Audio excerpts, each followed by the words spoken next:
we are finally working on the Edition 30. You might have seen on the previous episodes, we've got on the car through the paint, we've got on all the mechanical problems sorted, and now finally it's time to work on the rest of the car, giving it a good machine polish and also protecting the freshly painted front end with paint protection film.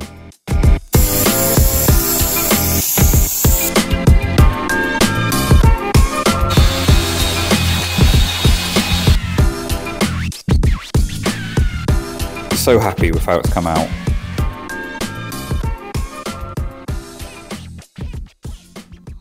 This is a 2007 Volkswagen Golf Mark V Edition 30. The Mark V Golf was released in 2004, much to the joy of enthusiasts and journalists alike. After the Mark III and Mark IV weren't quite as warmly regarded, it was a real return to form for Volkswagen. Now, if you've been following along with the project, I'll put the other episodes up in the top corner that you can have a look at. You'll see that the car's looking much better than it was originally, now that it's all at least the very same colour. However, the paint is still in very poor condition. The engine bay is also quite dirty and dusty. It's not had a clean for a very long time. This particular engine is the same 2-litre engine that's fitted to all the other Mark V Golf GTIs. However, it has a slightly larger turbocharger and a few other tweaks. Right, we have the Golf behind us. It's ready for the wash. We've got a wheel bucket and a wash bucket here. You might be screaming, why are you not using two buckets? Because the paintwork on the rest of the car is trashed. So there's no point using 2 buckets. We're not going to be preventing any soils or scratches. We'll still pre-wash it. So we'll put on a pre-wash and snow foam it and all of that good stuff to try and get as much dirt off contactlessly as possible. But there's genuinely no point using 2 buckets when the whole car is going to be polished and it's already in such a poor state of repair. Of course, it's already started to rain. What can I do?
Time to do the engine bay. So we've got an open air filter here to give a really nice induction noise. The downside is we do need to be careful of this when we are washing the engine bay. So normally you just foam everything, spray everything, do whatever process you would like, but with this we need to be careful. So I'm going to put a little baggie around this and then I'll be able to carry on with the rest of the engine bay clean as normal.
Okay, we're moving on to the decontamination stage now. So we've done the wash and we're trying to remove any other chemicals that are bonded to the paint. So here I'm going around with an iron fallout remover, which will remove any iron, such as you can see here, turns it purple and allows it to be rinsed away.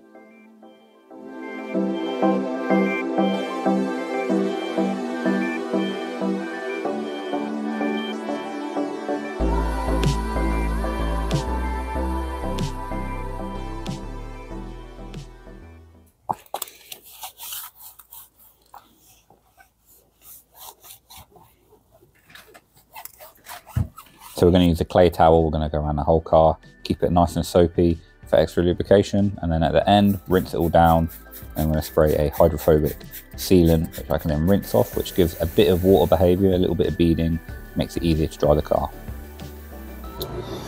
Right, so we've done all of the wash and prep on the Golf, and we're just going to spin it around the block on the industrial estate. The reason that I do this is just because I don't like getting rust on the discs. It's one thing that really annoys me. You spend all this time and money getting your car detailed. It's the first time you get the car out of the studio and you get rust all over your wheels and it just looks not very good. So I do a couple laps around the block just to get the dust off, or the rust off the discs, sorry. And then when that's done, I'll give the wheels a very quick jet off and underneath the arches as well, just in case any, you know, dirt, stones and whatnot gets picked up. And then it means that in the little bit of maneuvering that we do of the car inside the unit, that's enough just to sort of get the surface water off the discs so you don't get any rust.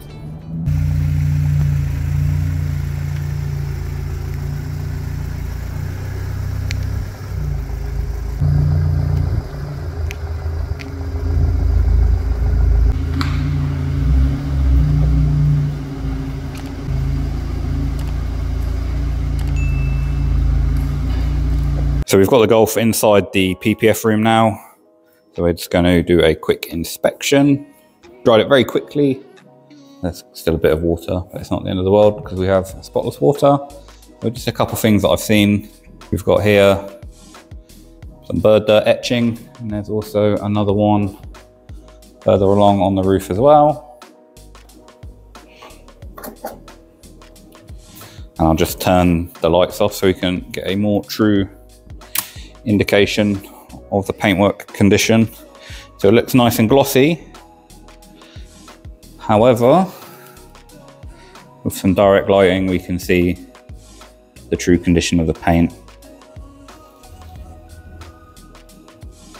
which is awful.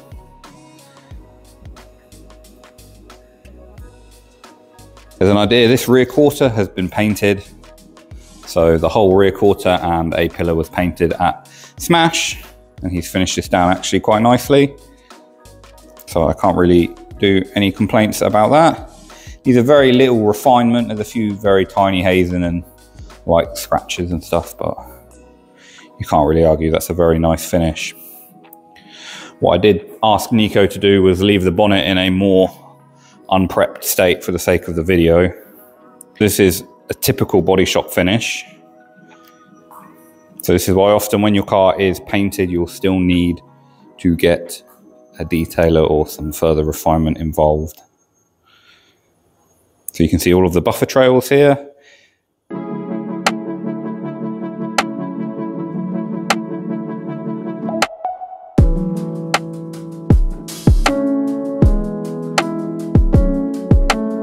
Lights as well. A lot of swirl marks from improper washing over the years. Comedy TDI badge. So there is a lot of work and a lot of loving to be given to the Golf. With the addition ready for film, you might have seen in the before shots, the paintwork's not in the best way.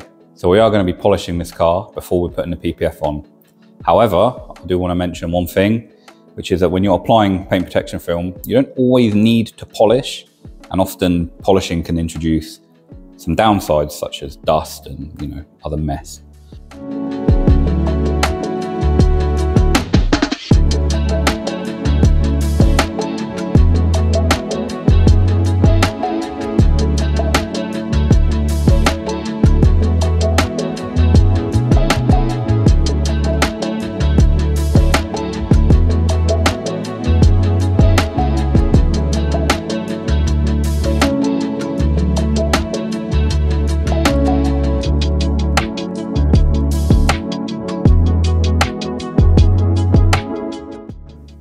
Now we're going to go around the car with a paint depth gauge, check exactly how much paint is there, as some bits of the car have had paintwork and I don't fully know the paint history of the car.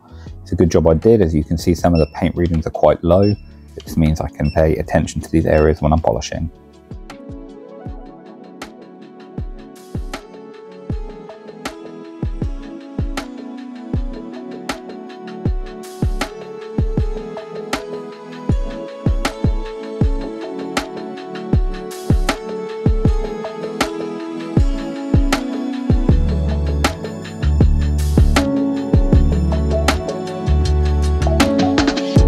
VW removal tool.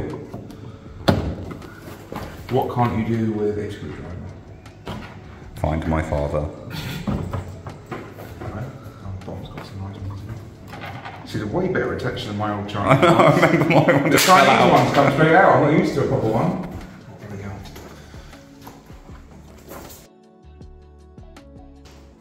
Whoosh. Right, with all the grills removed, step one before PPFing is to clean all of the dust and dirt out from behind them so we don't get any dirt dripping down. And then we'll get on with the film installation.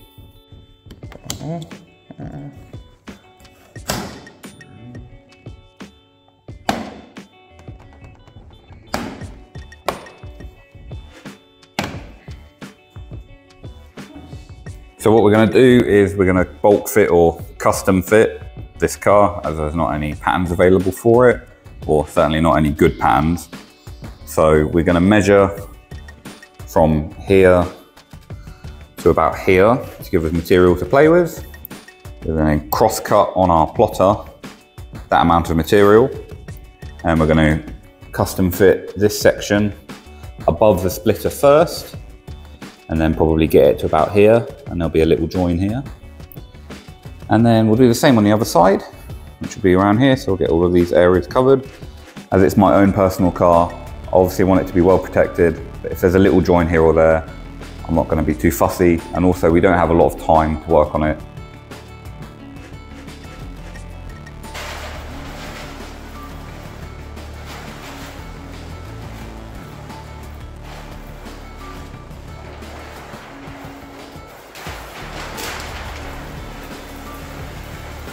I feel like a donut in like a warfare or some shit. Oh yeah. I'm not eating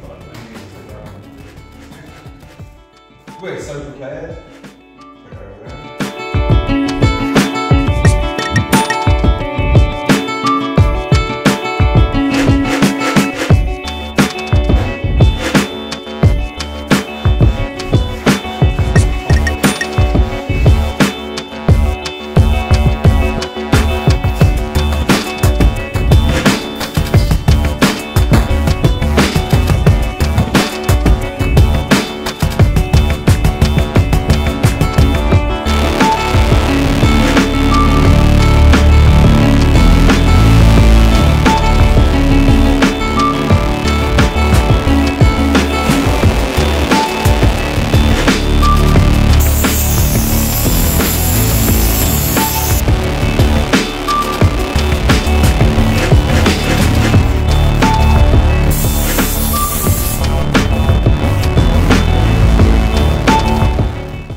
Feels like some weird full circle moment, like we built all this place. We met with like basically Mark 5 Golfs. Now we're doing one in here.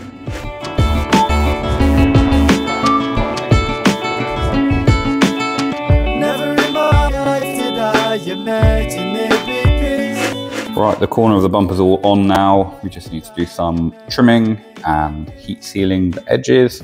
So we have to trim these bits of film out so we get a nice tuck underneath, like that. So it sort of looks like this then, all the way around. A little bit of trimming to do in the fog light grills. And then trim off all the excess on the inside here. But yeah, not too bad. Took about an hour and a half.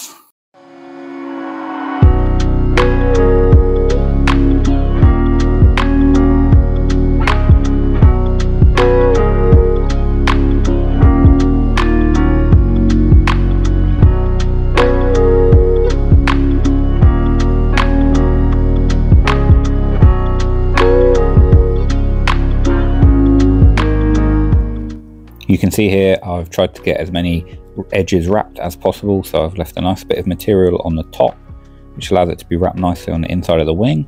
The benefit of doing this is that it's less likely to lift as the edge is not exposed. And here I'm just going around with a heat gun, which is what we do at the end of an installation, as it helps the film to stick down and is much less likely to lift in the future.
Right everybody, the PPF has been completed and we're ready to get on with the rest of the machine polishing.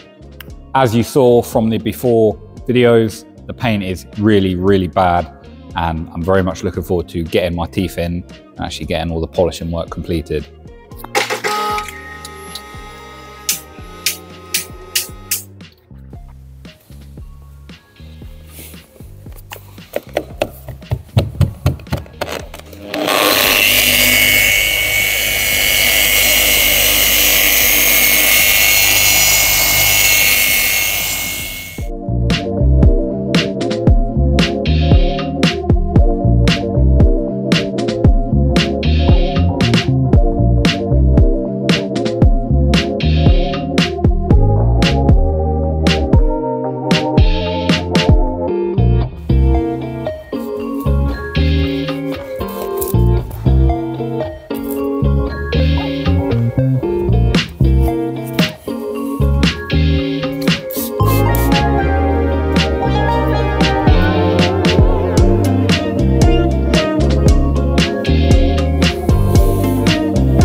So we've given the car, or this section at least, a couple of passes now with a microfiber cutting pad and a heavy cut compound.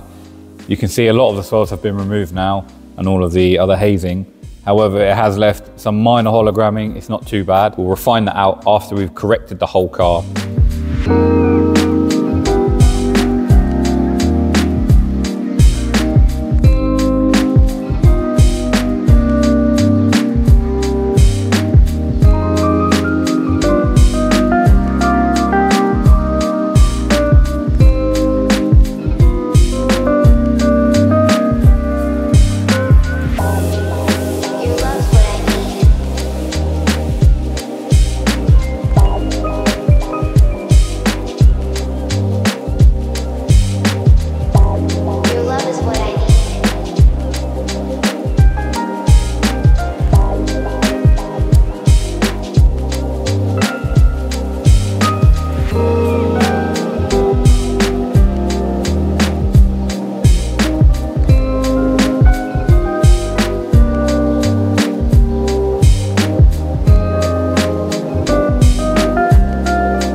love is what I need.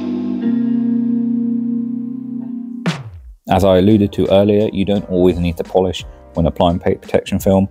I've taken an offcut and very quickly installed it, which is why there's a few little bits of stuff stuck under it. But you can see where the swells are, and then the area where the PPF's applied looks much glossier, like it's had a paint correction carried out. That's not to say you'll never need to polish, as sometimes you might need to polish off bug etchings and other heavy damage, but you'll be very surprised what the PPF will hide.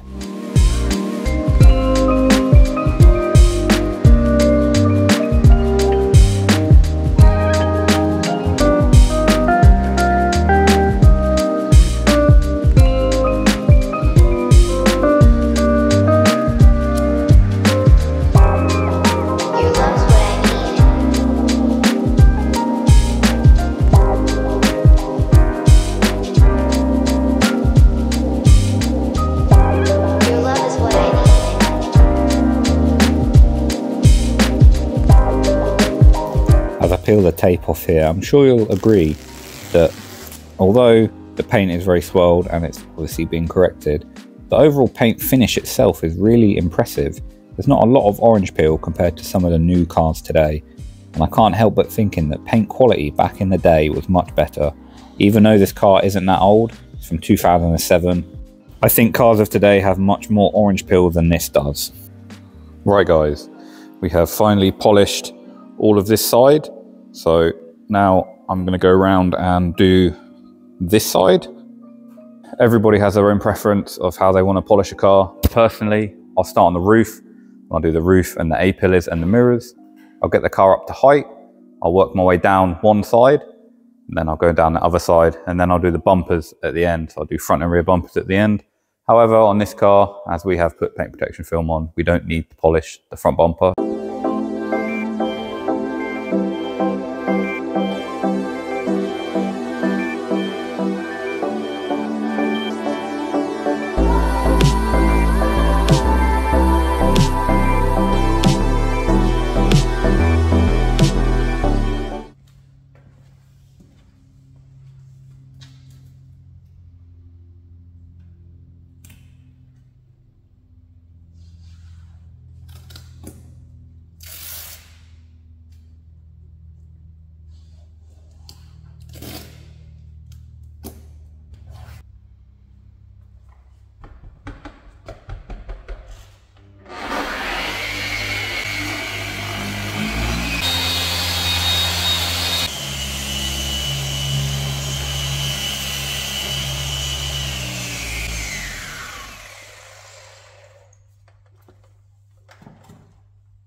After two corrective passes on the right side, we have been left with this hazing and micromarring, which is from using a very heavy cutting compound. Normally, I'll go around the whole car, as I mentioned, with the cutting compound and then refine this at the end. But for the sake of the video, I'm going to show you how it looks after it's been refined. So I'm going to refine this section now. I'm going to pull the tape off and give you that crystal clear 50-50. So for the cutting of the car to remove all the heavy swells, I've been using this microfiber pad, which does leave some hazing on this particular paint. What I'm going to use for refining is this, which is a Roops yellow, a lot softer and a lot more gentle, and I'm going to use a much finer polishing compound to really bring the gloss out and remove all of the hazing.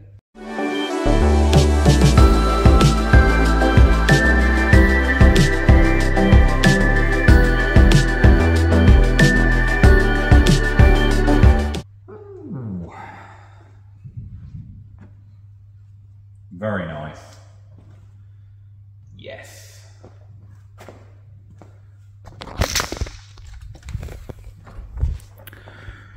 Okay, after refinement, you can see it's really brought the clarity out in the paint. And now we're going to do the 50-50 tape reveal.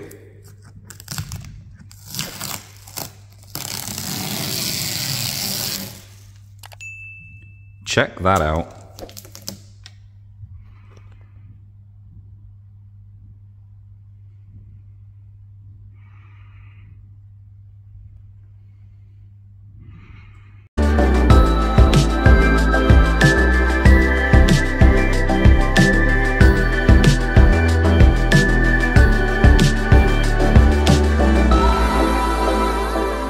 Okay guys, we have done both sides of the car now, and doing the boot or trunk, whatever you like to call it, and I'll spin the camera around. So if we remember with the paint depth gauge, the paint was quite low along this bottom edge. So we're going to be somewhat mindful of making this look pretty good. Let me grab a torch quickly. Torch has been sourced, and yeah, just like the rest of the car. I would say it's maybe not quite as bad as the rest of the car. A lot of this is just marring from the clay process. There's still some swirls obviously, but it's not too bad. There's this strange repair or mark or whatever that's on this indentation. So hopefully that will come out nicely with machine polishing. I'm hoping it's just some faded lacquer. It looks like there might have been a spill of super glue or something maybe there. It's hard to point, but here. And then maybe it's just been sanded or something to repair it. So yeah, we'll get onto that. I'm then going to see what I can do with these plastic pillars. I remember back in the day when I had a Mark V before, I actually took these off and vinyl wrapped them. But we'll see what we can do in situ here. Just realised as well doing the boot, when it actually opens, push that light out of the way. When you actually open the boot, it's obviously quite hard to get this bottom edge. Problem being that, how can you stop it? So I actually have a support somewhere. I just need to try and find it. It's a bit of a mess. I've not cleaned up here for a while because we've been so busy. So I'll try and find the proper support, and if I can't find it, I'll show you a getaway to allow you to get to these bottom edges. Okay, I was able to find the tool, which is simply this. It's just a little metal stick with some hooks. So if I open the boot, whee. So what this will do is it will go down here like that, and then it's a bit hard with one hand, but trying to reach that. What you'll do is you'll then put this into the latch there, like that. So when you're polishing, you can actually put some force on it when you're polishing, and also it won't go all the way up. But I don't want to leave you guys out of the lurch. If you don't have one of these, they're not very expensive, and there are other ones, better ones, smaller ones, blah, blah, blah. But if you don't have one of these, what you can just do is grab a pack of microfibers, such as this. If you just place it over the latch, jump to get the door again. When you actually push it down, you'll have much the same effect. So you can, again, put a bit of force on it while polishing. That is 70 microns of paint on this lower edge. I have no idea what happened to this car. And I'm not quite sure why, because it doesn't seem to have been machine polished or corrected at any point in its life. Maybe it just had a little bit less on it from the factory. Who knows?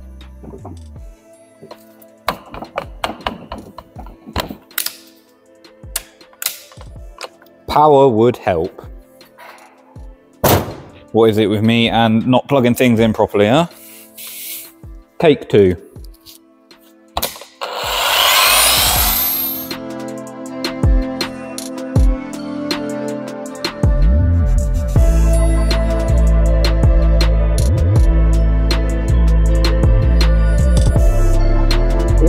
Okay.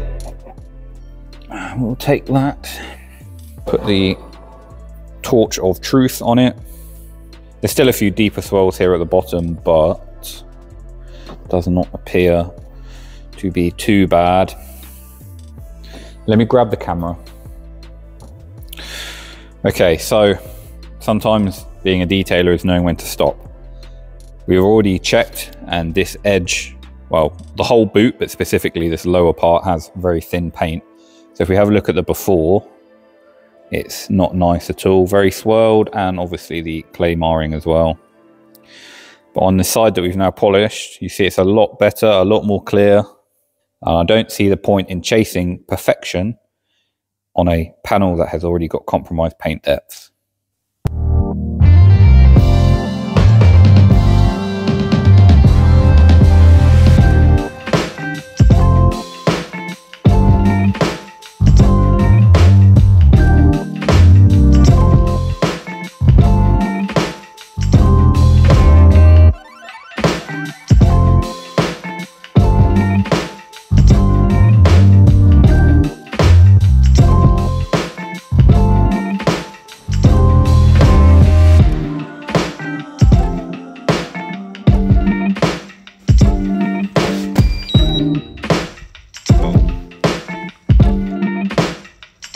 Where has the time gone? That being said, all of the corrective polishing is done now. Finally, it feels like it took forever.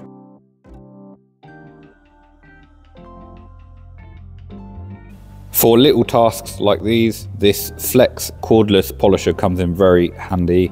It has a DA and a rotary mode, and it's battery operated, and it's got little 1 and 2 inch pads. There's also a 3-inch backing plate that you can put on for 3-inch pads. It's a very useful piece of equipment, and you'll see how it transforms these panels.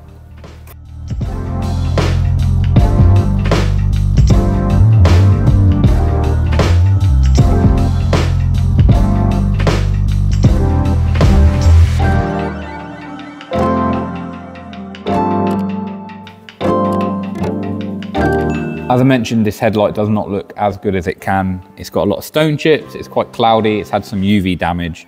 So I'm going to polish this headlight. I don't need to do the other one as it's in much better condition, and it'll restore the clarity to the unit and lift the whole front end to make it look a lot more fresh.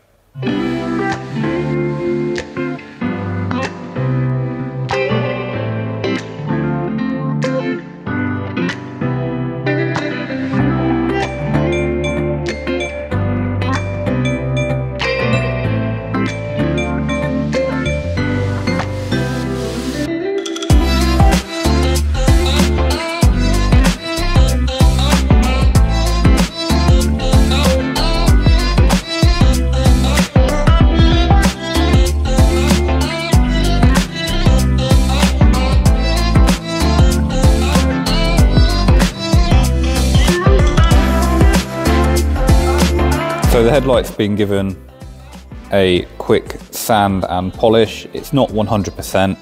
It would take a lot longer than I have at the moment, but it has removed that hint of yellowing, so it is a lot more clear than it was before. For the purposes of refinement, when we are doing a heavy cut or a multi-stage polishing, you will be left with some mild hazing. So you see underneath the torchlight, there's some mild hazing.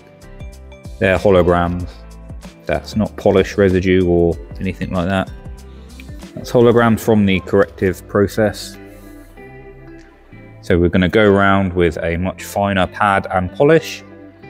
So a softer pad, and we're going to remove any hazing or hologram to give a really nice crystal clear finish. But it's not too bad really, considering the amount of cutting that we had to do. It's not too bad at all.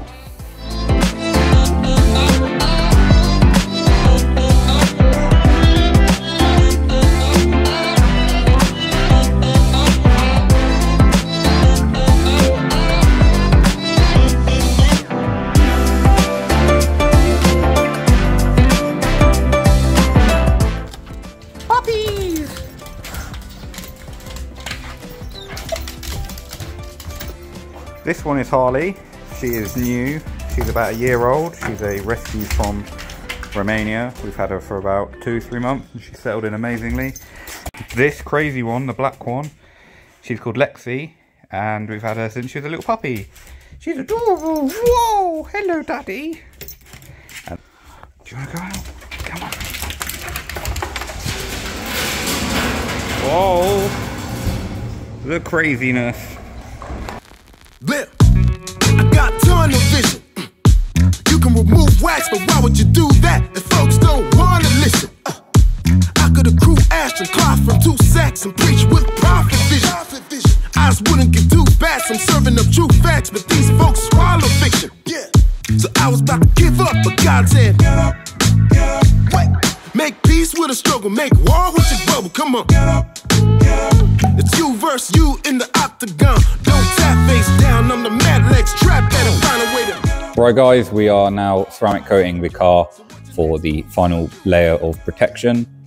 We're going to use a 2-layer product. We're going to use the Labocosmetica STC and HPC kit. So we're going to apply STC to all of the painted sections, so the areas that haven't had the paint protection film put on. And then we're going to put HPC on everything else, including the panels that we have put paint protection film on. The HPC is a softer top coat, so it doesn't dry super hard. So it's not like a 9H or anything like that. And it will allow the paint protection film to still breathe and heal and be flexible, as opposed to using a more solid coating like the STC. Be ready to get tested. All that time and energy invested will only pay off if you stay consistent. First off, the stakes is elevated. If I catch you hesitating, I'll be screaming at you. Rappers prematurely celebrating, getting local accolades and acting like they made it, but the empress looking hella naked. You just need a the pressure to be genius is holding you down, but you've been there, so get up, get up, get up. This is the get up, get up, get up. Make moves even when the fleece don't wet up. This is the get up, get up, get up. Break through even if the heat don't let up. This is the get up, get up, get up. This is the get up, get up, get up. This is the get up, get up, get up. Now everybody, there's something in the water. Can you feel it? It tastes like confidence. Drink it with me. We ain't going down, but if we go down, we'll go swinging. We ain't going down, but if we go down, we'll go swinging. We ain't going down, but if we go down, we'll go swinging. We ain't going down, but if we go down, we'll go. This is the get up, get up, get up. Time to do the interior. As I mentioned at the start, it's not too bad inside, but I thought I'd give it a quick clean nevertheless. So get the drill brush out, using some antibacterial cleaner, and then going to wet vac out the dirt, leaving a nice fresh finish. The boot was pretty dirty. Don't think that's had a hoover for a long time, but it again come up quite nicely. And then after that, I'm just going to do a quick steam clean of the vents and other buttons. But like I said, the rest of the interior is in really good condition. And with that done, just a few finishing touches on the outside. So just cleaning the glass, putting the floor mats back in. And I also put on a ceramic glass coating, but I didn't film this as I just completely forgot. Just thought as well, it'd be quite interesting to show you the applicator pads. So this applicator is one of the ones that we had STC on, which is the base coat. I don't know if that shows a lot, but it's basically like cardboard now, and it's very hard. One of the applicators that we used for HPC, this one, so you see it's a lot softer and doesn't quite have the same rigidity. The final piece of the puzzle, the Volkswagen badge, to go back into its rightful home. I could do with replacing this, but I will see how things go.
Well everybody, the Edition 30 is now complete. We've done all the paint protection film on the front end.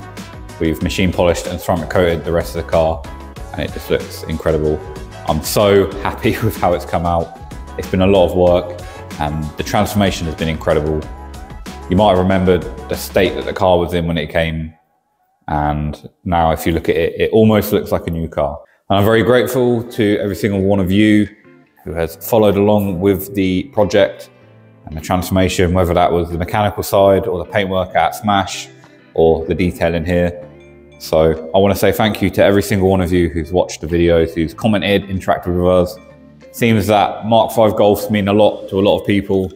I guess everybody's had one or known someone who's had one. So it's fantastic that this car has seemed to bring the community together. As always, if you have any questions or comments, leave them below, and we'll see you in the next episode.